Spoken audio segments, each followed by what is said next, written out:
રાજકોટમાં ધૂળેટીની રાત્રે નજીવી બાબતે થયેલી તકરાર લોહીલુહાણ બની ગઈ છે। કેકેવી હોલ પાસે અંડરબ્રિજ નીચે 33 વર્ષીય નેપાળી યુવક રાહુલ વિશ્વકર્માની પથ્થરના ઘા મારી નિર્મમ હત્યા કરવામાં આવી હતી। મોબાઈલ ફોન માંગવાની બાબતે આરોપી અજય રાજસિંહ જાડેજા સાથે બોલાચાલી થતા ઝઘડો ઉગ્ર બન્યો હતો। આવેશમાં આવી આરોપીએ જીવલેણ હુમલો કર્યો હતો, જેના સીસીટીવી ફૂટેજના આધારે પોલીસે ગણતરીના કલાકોમાં આરોપીને ઝડપી લીધો છે।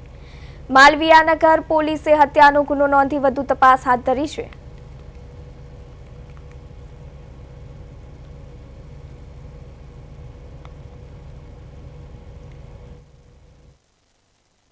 માલવીયાનગર પોલીસ સ્ટેશનમાં કેકેવી ચોક નીચે બ્રિજના નીચે ગત રાત્રિના એટલે કે તારીખ 5ના જે વહેલી સવારના રોજ બનાવ બનેલ 3 થી 4 વાગ્યાના અરસામાં તેમાં જે ફરિયાદી છે એનો ફરિયાદી સાહિલ પ્રેમસિંહ વિશ્વકર્મા જે મૂળ નેપાળના રહેવાસી છે, તે અહીંયા યુનિવર્સિટી વિસ્તારમાં ગુજરાત હાઉસિંગ બોર્ડના ક્વાર્ટરમાં રહે છે, તેનો ભાઈ રાહુલ, જેને ઈજાઓ પહોંચાડી અને તેનું સારવાર દરમિયાન મૃત્યુ થયેલ, એક આ કામે આરોપી અક્ષયરાજસિંહ રાજેન્દ્રસિંહ જાડેજા ચેડા ગામનો તાલુકો કાલાવાડ રહેવાસી છે અને હાલમાં તેને અટક કરી અને નામદાર